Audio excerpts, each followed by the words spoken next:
Cimoooooooo! And welcome back to the top 8 of the YouTuber Grand Championship 2016 Autumn Qualifier. In this match, we have Jacob in the blue piloting Kozmo, going up against Benjamin in the red running that D. And with us for this commentary, we have none other than the legendary man himself, Yugi-mation. You took my joke, you dumbass. That was exactly what I was going for. Okay, we need to stop right now. Of course. And I should probably go ahead and point out this match's Pegasus rule is, as a matter of fact, different dimension capsule. For those of you who don't know what this is, basically it's Gold Sarcophagus, except you banish the card face down. Both players do that at the beginning of each game, which I actually think adds a really interesting metagame element to this, because especially once you side in games 2 and 3. Yeah, you're gonna be searching for them combo pieces. Ah, damn, I missed my opportunity to do the combo breaker. We'll fit it in somewhere. We'll get a retake or something. It's all good. So we see that Ben already is going in. He used that contract to be able to get a search. He used Swirl Slime to fuse for that Oracle King to arc, which is really good basic opening board, because now he'll be gaining life points rather than losing them every turn. Pretty standard play there, and it looks like he's actually going to connect with that Oracle King as well, so that's pretty good. You're going to let me talk at all? Yeah. You're going to let me talk at all? It's your turn. Because apparently this is just commentary with Cimo now. Don't even need to have a featuring Yugi-mation inside the title or inside the description or anything like that. Hell, I won't even comment on this one. I won't even do that. Is that what your plan it's Dark is? Hole. It's Dark Hole. Do you want to take it from now?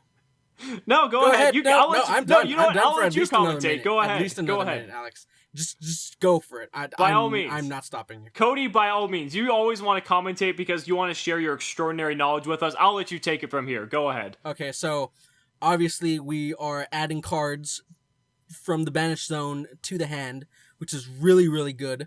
And we're also adding some more cards from the deck to the hand, which is also really, really good. And now we're banishing cards from the graveyard to get other cards from that little pile, like, off to our left. Or something. I don't know what is going on anymore. Space-time trap hole. We got time space coming down. And Max C, so it's pretty good for Jacob. He got the 1-for-1 off the Max C, and then you got the time space back the Oblivion King, so that's pretty good. Yugi-mation best commentator of all time. 2016. Pro setup, and it's not even, like, we're 10 days into the new year. Which is today, my birthday. But I don't give a damn about that. Throws on some sick sunglasses. And we see that farm girl getting hit by wardings, so it looks like that's probably going to end Jacob's turn pretty much. I mean, he can go Cosmo Town, but that's not really going to do a whole lot outside of that. Maybe shuffle away, get some extra back row here, but... I guess. He get a super secret tech E-Telly, right? And he then search another farm girl. So bringing cards from his deck onto the field with one card. The pro plays, we don't even know what's in store for us. We still have another 15 minutes left. Exactly. And 16 minutes left if you're counting the seconds or whatever. Benjamin having to pay that $1,000 for the maintenance cost for the contract, which, I mean, it's pretty fair, essentially, since you get to get a search every turn, so that's not too bad. Actually, it's not a maintenance cost, isn't it? Don't you just take damage? Yeah, it's so you can lose by your own contract. You can lose by it, yeah. So I guess it's not a maintenance cost. Who's screwing up the commentary now? So now you're we not gonna say anything? Am I gonna? No, talk? I didn't really have anything else to say to that. Nothing I could think of. Oh, okay. we see the break coming in on whatever this guy's name is. Savant. Alex, you want to help me out? We got the break just coming down, just going ahead and stopping that combo on Ben's side. The bottomless, we see bottomless coming into play already, but it doesn't really matter because with Cosmos, they thrive off of their banished zone and some other shenanigans like that, so they can use the field, pay the sick 500 life points, and add it back to hand. Well, so what? I was gonna say, though, I was waiting for Jacob to have something like out the bottomless. I told you. No, Alex, shut up. I told you. He was gonna get that E-Tally from the last turn because Why?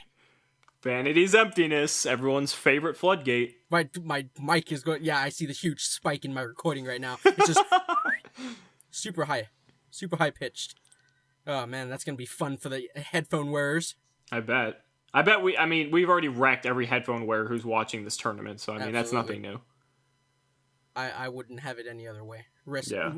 RIP headphone users. Wait a second, hold on. Did we just see Savant go to defense? Was this turn or last turn? He played the Savant last turn, or the Savant last turn. Oh, that's right, because the bottomless... See, I can't even keep track. It's okay. That's what we're here for. It's Sunday, give me a break. So we see the Baphomet getting in that damage. At this point now, Jacob just needs... the set Dark Hole, okay. That was a little laggy right there. You said set Dark Hole, and I was still looking at a set card on the field, and then it flipped over and it was Dark Hole. Alex, are you a wizard? Apparently, are you seeing stuff before I do? The future. I hope not, because that would not be good. You're at least like a couple seconds in the future. You should terrible. know this. You should know stuff like that. So Jacob clearing out the vanities, and now Goodwitch is going to be able to get in for 18, and then... Oh, interesting. Okay, so now he's going to use the Dark Contract, the Witch, to pop the Goodwitch, but if... I was going to say. It doesn't matter. So what? He's going to take less damage for... Oh, wait a second. Does it pop, destroy, send it to graveyard? It destroys it, and so what I was saying is if Jacob had something to tag out the Witch for, that would have pretty much been like Never game. mind, but obviously by the sick tactics of letting it die, he doesn't. Yeah, so probably another Cosmotown, which most Cosmo players suffer from, which having multiple copies of Cosmotown in hand at the most crucial times ever. So we got the Swirl Slime. It looks like Ben's going to go and fuse one last time potentially, and Jacob with the Max C. I don't know what double he's gonna Max C. My goodness, I'm not freaking out like I was last time, because that's to be expected. I'm not going to be surprised by stuff like that anymore. I've learned my lesson. Now I'll be surprised by like a Swift Scarecrow or something here, or if that back row. Oh, the Torrential. Okay, the back row. And Eradicator in response. Woohoo! We have the Eradicator coming down. He's tripping out. I thought that stupid Dark thing was what is it? What is it? I can't. You can do it. There you go. See, the simplest of words can trip us up. Nope. Even the most wittiest of us. And it doesn't look like Benjamin's done yet, though, because it looks like he's going to banish the Necro Slime and the Baphomet to go into possibly another Dark. Yeah. And that's it. He baited out the back row, and now Dark's going to get in unless Jacob has some miracle card, but Eradicator's going to reveal it, so I mean, he's... Oh, it's the Jurigato! The Jurigato coming in! My goodness, can we get any more combo this tournament? The tag's going to be declared, and the Jurigato's going to come down to save himself. God. The plays...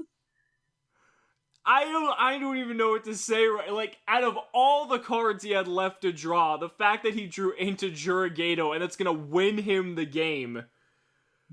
Wait, hold on. Win him the game? Alex, do you know something I don't? Oh. Are you reading, like, the heart of the cards right now? Actually, no, I was good.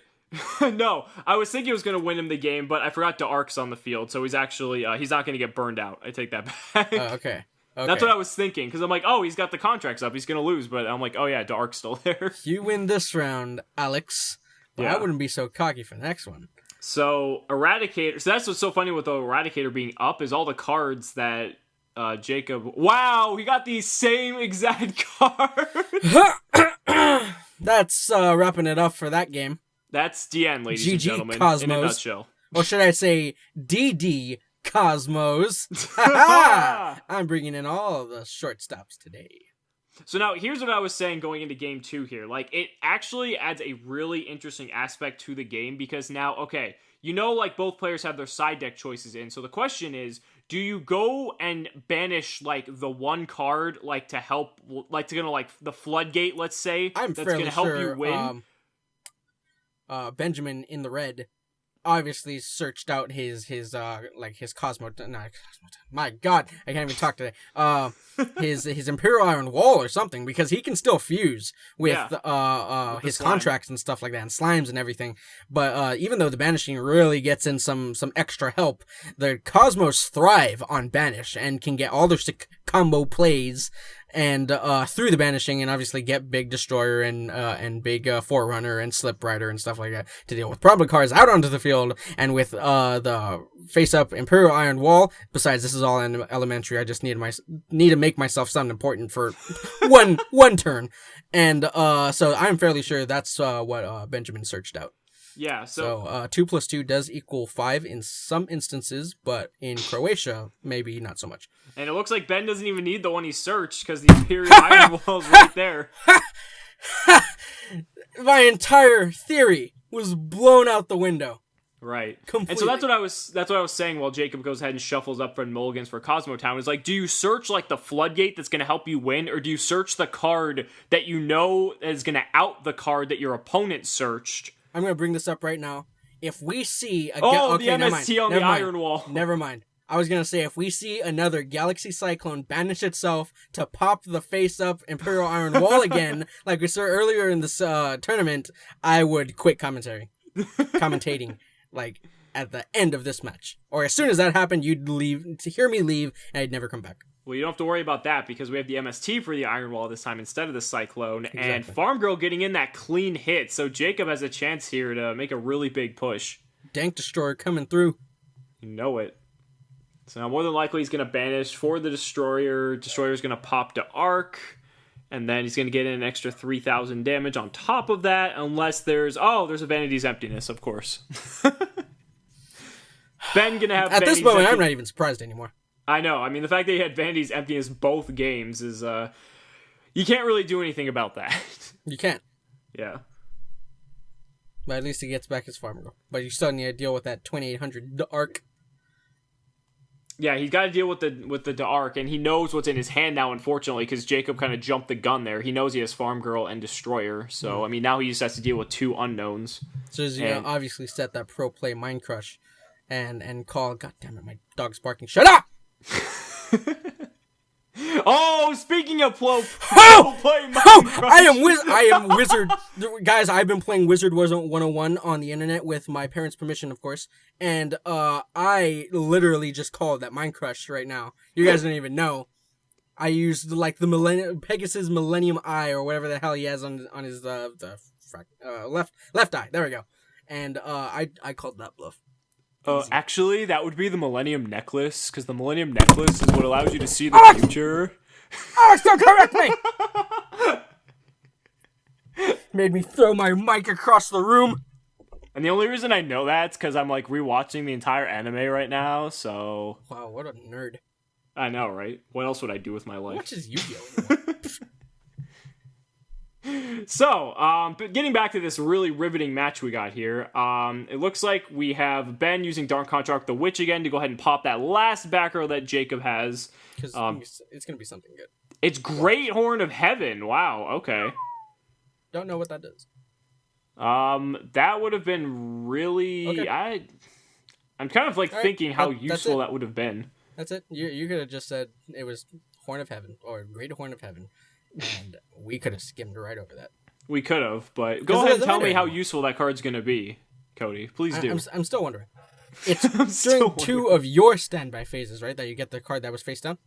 Correct, yes. Okay, so this next standby phase, Jacob should be getting his...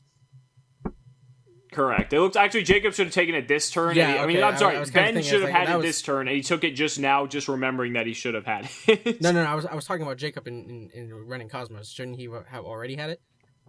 Well, he made because he made Ben go first this game, and so Ben should get the card first. Yes, like most things I do. So. Yeah. No, you're right, though. It was this turn.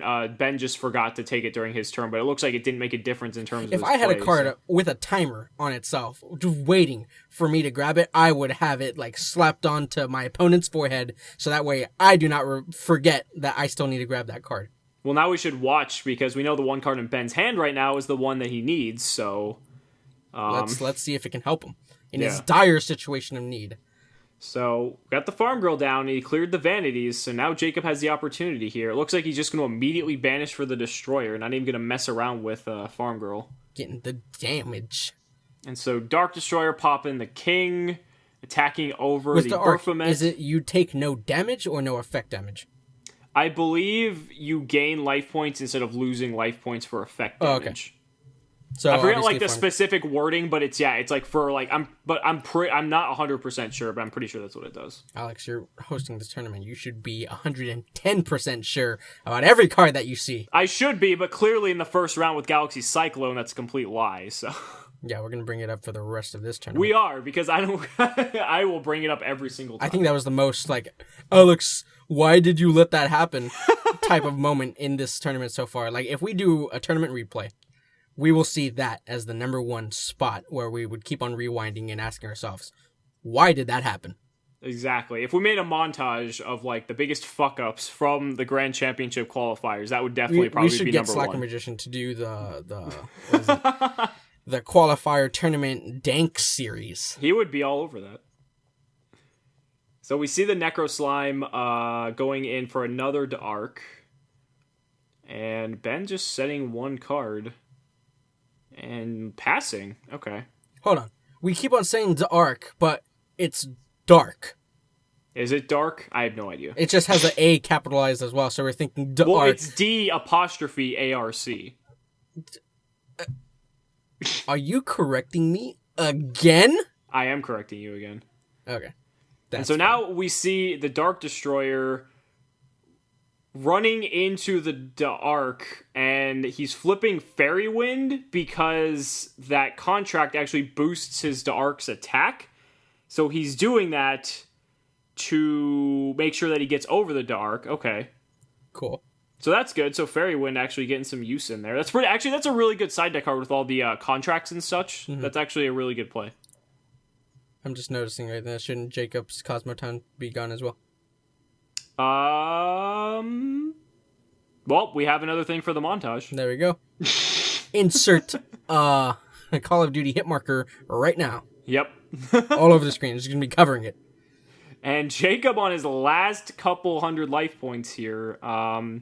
He's got the Destroyer, though, so he can do another 3,000. He could have used the Destroyer to pop the other Destroyer, but for some reason chose not to. That's really odd. I don't know why he left. He wants to keep 2 Dank Destroyers, dude. Don't you know that keeping 2 Dank Destroyers instead of going for game would easily be the best idea that you could have done? I completely disagree with that statement, but okay. You're lagging it, bro. Forget what I said about knowing the future. You're gone. No, the reason being is because if you get the Forerunner out and do the extra 28, he can't use another contract or he's going to lose. Yeah, that's what I said. And now we see the set 1-for-1, so he's going to get the Savant Kepler. His name's Savant. That was like servant. I don't know, the screen's really small for me, so that A is kind of looking like an E. And so this is exactly what I was talking about. So now he has the Dark Contract with the Gate for the search, and like basically this would put Ben on his last turn unless he ended with the Arc, essentially. Sure, let's go with that. And so now it looks like he's going to banish the Necro Slime to be able to summon out that Oblivion King that he searched. And so now he's got that out. Now he's going to use the effect of the Oblivion King to, I believe, get out another Oblivion King from grave? Okay. Damn, son. You know what's up. I do. I barely know this deck, but I know it just enough, evidently. Now he's overlaying for a rank 8. And so what's he going to make? Oh my god, he's going into the fucking Kali-Yuga. Your guess is as good as mine right now. I have no clue what any of these guys do. Oh my god. So Kali-Yuga basically is ending the game because it's 3,500 to Dark Destroyer's 3,000 and Jacob only having 200. But Kali-Yuga is just a fucking boss. Double Scoop Sunday, ladies and gentlemen! I've been waiting all match to say it. Well, thank you so much for watching the video. Ben's going to take it and go into the top 4. We will see you next time. Goodbye. Cimoooooooo!